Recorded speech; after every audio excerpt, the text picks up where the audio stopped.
Good evening, everybody. Whoa, it's got a little echo in here. If I can get everybody to make their way towards the stage, Delegate Griffith's going to say a few words in a minute. So come on over. We've got 1, 2, 3, 4, 5, 6, 7, 8 tables that have your name on it. Come on up. Grab a beer. Join us close by.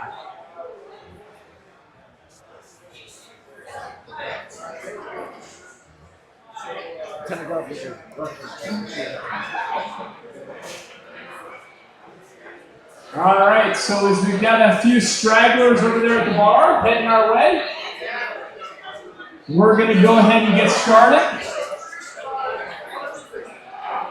I don't know about you, but I don't know too many elected officials in Harford County that can get this many people to turn out on a Tuesday night. Great job, Delegate Griffiths. Awesome work. Sir, how you doing? Good. It's good to see you I know again. you're not just here for Mike Griffith. Yes, sir. Yes, sir. Pleasure. Yes, sir. So I just wanted to say a few words before we get started tonight. I can tell you that you're lucky to have a delegate like Mike in Annapolis. Mike's been there for a couple sessions now, and if you look at his record, this guy has done amazing and phenomenal things for Harford County. Thank you. And I can't say that about too many of our Republican elected officials, although the delegation chair, Teresa Riley, is here. We know she does a great job in Annapolis. But getting things done is what has really been Mike's biggest accomplishment and what he's known for in Annapolis. This guy has actually been recognized by not one special interest group, but 2 special interest groups for his work on special needs issues. He was the Legislator of the Year in 2021. And also for veterans issues, something near and dear to my heart, and I know our union members' heart, supporting veterans issues. He was the Legislator of the Year. That's out of Republicans and Democrats, everybody in Annapolis. This guy, our delegate, Mike Griffith, Legislator of the Year for veterans.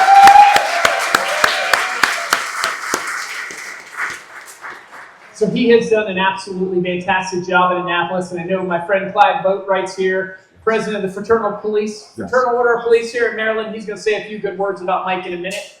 But before we get to Clyde, I just want to recognize some of our elected officials that are here this evening. You can't miss her, my good friend, the state's attorney, who thinks it's St. Patrick's Day today because she's dressed in all green, Allison Healy.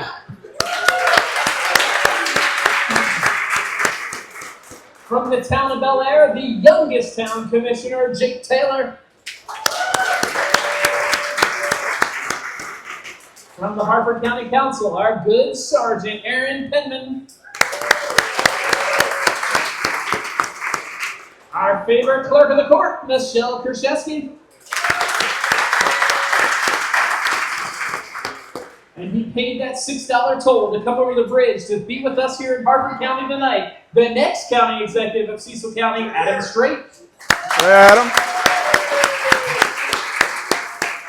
I announced her once, but she's so phenomenal, we got to announce her again. Our good delegate and Mike's seatmate in Annapolis, Delegate Teresa Riley. And Teresa Riley's better half, the councilman, Jim Riley. I said Teresa's name 3 times. And our Register of Wills, he was here bright and early at like 7 a.m. this morning helping us set up, Derek Hopkins. Our Vice Chairman of the Republican Party here in Harford County and former State Senator, Linda Norman.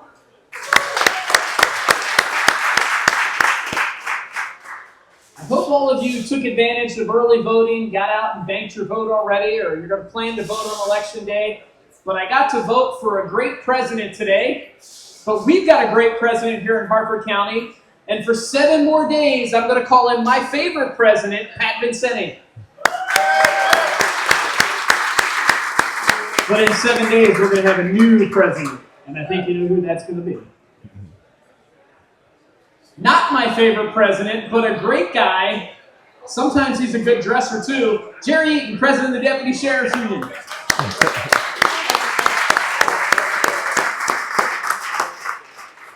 It's good we've got some good conservatives on the school board. One of the best, Lauren Strauss from the school board. Chairman of the Republican Central Committee in Harford County, a guy that has been Mr. Republican here in Harford County for years and years and years, Jeff McBride. And one of the longest serving legislators in Annapolis, our good Senator J.B. Jennings.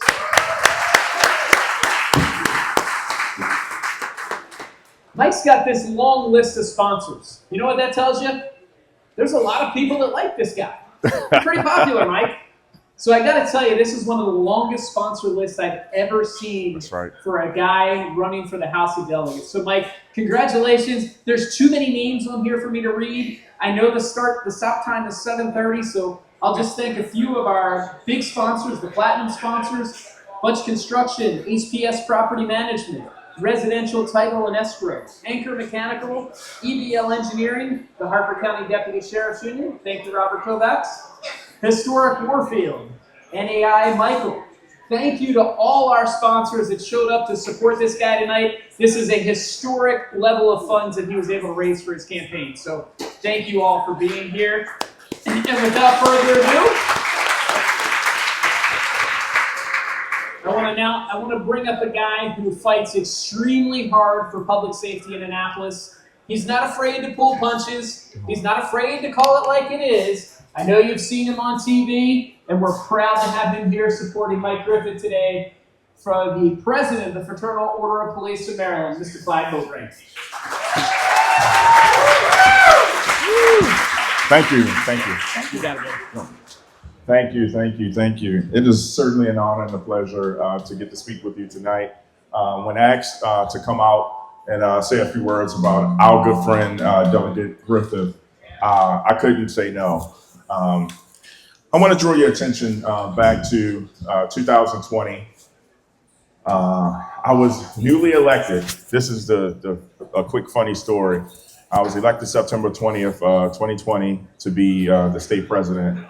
And that following week, I had to go down to Cambridge, where we were told that there's going to be historic changes to the Law Enforcement Officers' Bill of Rights. And I called my predecessor and said, "Hey, did you know what was going on?" And he says, "Yeah, I heard just today, and good luck to you." So when he said good luck, I noticed when I was reading the early drafts of the bill, I knew that policing was going to change forever. The state of Maryland was the first state to come up with the Law Enforcement Officers' Bill of Rights back in 1974, and 15 other states followed us and crafted this piece of legislation. Why this is all important, and it all ties in, is Delegate Griffith didn't know me at all, had never had a conversation with me, and a lot of our meetings were on Zoom. And those meetings were sometimes late into the evening until 11 and 12 o'clock at night, as we were trying to flush through all of the different changes that the radical left was trying to do to policing in our state. For those that don't know, we have about 26,000 police officers in the state. I'm sorry. We have 17,000 active police officers, but our reach is about 21,000, which is our membership. So the 17,526 active police officers were going to be impacted by the changes of the LEOBR. Without hesitation, Delegate Griffith has been a champion for law enforcement officers and police officers throughout these changes, and he has had nonstop commitment to making sure that our officers in public safety have the support that they need in Annapolis. From his late night phone calls to his advice on different various topics, he has never wavered and turned away from law enforcement. And so we want to thank him publicly and say thank you for all of your commitment for our police officers. Thank you.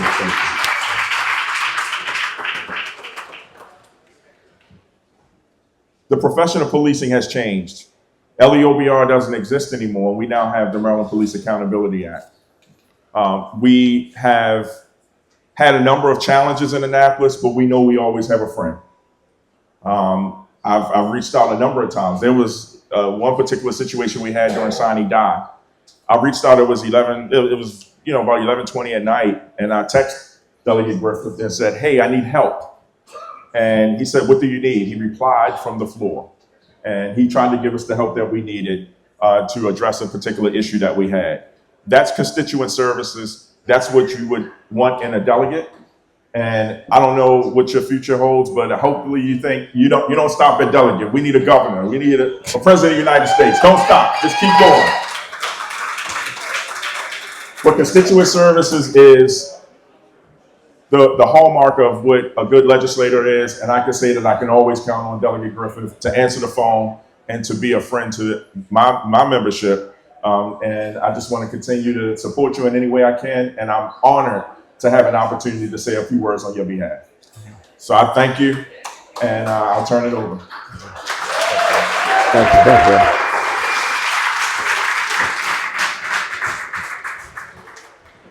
All right, good night. Thank you very much. There's nothing more I can say to follow that. So, well, thank you, Clyde. That means the world to me. I'm very, very fortunate. We're only as good as the people that surrounds us, and the people in this room. It's a stunning group of individuals, of citizens, constituents, leaders, other elected officials, supporters, friends. I just can't believe we have a group like this in this room here for our campaign and what we're trying to accomplish here.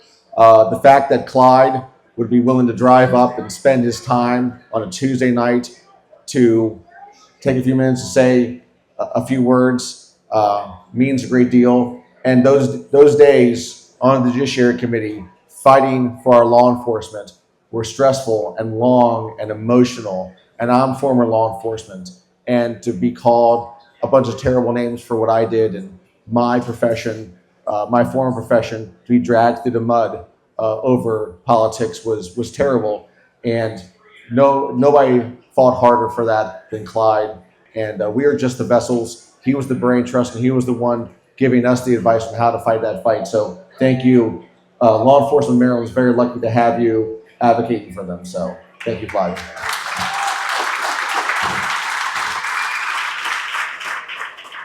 With that being said, and I don't want to go on too long, but an event this size, of this level of success, there's a lot of people to thank, and I want to make sure I run through and thank everybody. And I don't usually have notes. You guys have seen me speak before.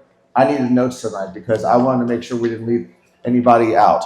So obviously, what an amazing group of sponsors we have this evening. This is by far the most successful, not the most successful fundraiser I've ever had, but from our research, this is the most successful fundraiser a Harford County delegate has ever had in the history of our state. And before, and he wasn't on our list, but he showed up late. I'm very honored to actually have the man that swore me into the General Assembly, our former Lieutenant Governor, Boyd Rutherford's here tonight.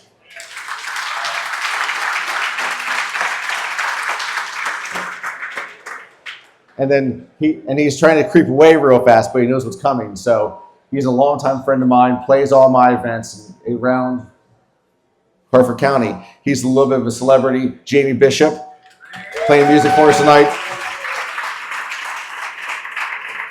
Got the great Dr. Hill from Harvard Community College doing the photography. And of course, they can't hear us, but the great folks from IBC pouring the beer for us and hosting us this evening. So thank you for all them. Best campaign guy in Maryland, Eric Roby. And of course, a huge shout out to our good friends at Silver Spring Mining Company, Garrett Riesling. They've been here for hours, prepping the food, serving the food. And so thank you, Gary, to your team for all that you're doing there. Sandy Capanos, who does all my artwork, who's not paying attention, keep back there. Hi. So Sandy does a great job. All my graphics, all my artworks, all these ideas all come from Sandy, so I'm very grateful for her support. Jeff Tolley, who with Hayjack Associates, who's my treasurer. And then this can't be done without a great campaign committee. Todd Warren, Amy DePietro, Dale Hevesy, John Matee, Larry Dean, Paige Boyle, Don Sample, Jeff McBride, Linda Norman. Thank you guys for all your hard work and everything you've done to help put this together.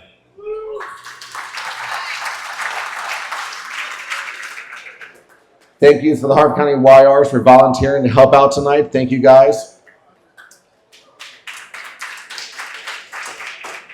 And listen, again, it goes back to so much of what we do in the General Assembly as legislators. There's politics, there's noise, there's gnashing of teeth, but some of it comes back to constituent services. And I've been very lucky since I've been in office to have two great chiefs of staff. So the first one, my first chief of staff, who was with me through COVID through some very hard times, is here tonight.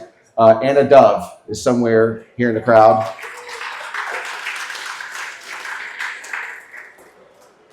And then for the last going on 4 sessions now, I've had someone who's just a flat out rock star.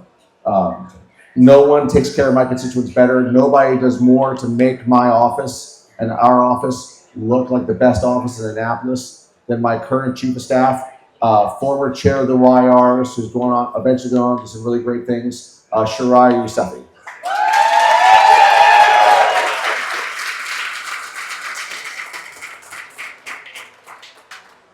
And the last thank you, but certainly not the least, is the woman that allows me to do this.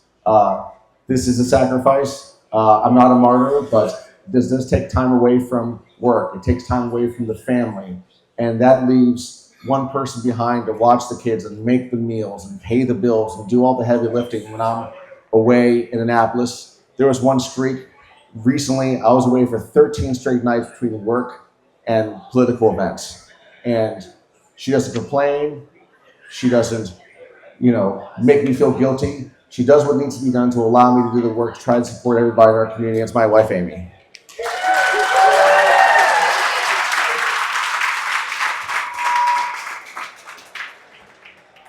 So very briefly, I just want to get into there's a couple of things we're going to be dealing with this year. So first and foremost, the biggest thing we're going to be dealing with is the economy. We have some huge challenges tied to some legislation we passed in the last few years. We're looking at roughly a $3 billion deficit in 2028. So we're going to be fighting very hard. And if you're paying taxes, you're going to want to pay attention to this, especially in the back. Like, you're going to want to listen to this because they're coming for all of our money. Services taxes, real estate taxes, on and on and on. They're coming. And myself, and I've been blessed to have a wonderful co-delegate, Delegate Teresa Riley. She sits next to me. Please give her a round of applause.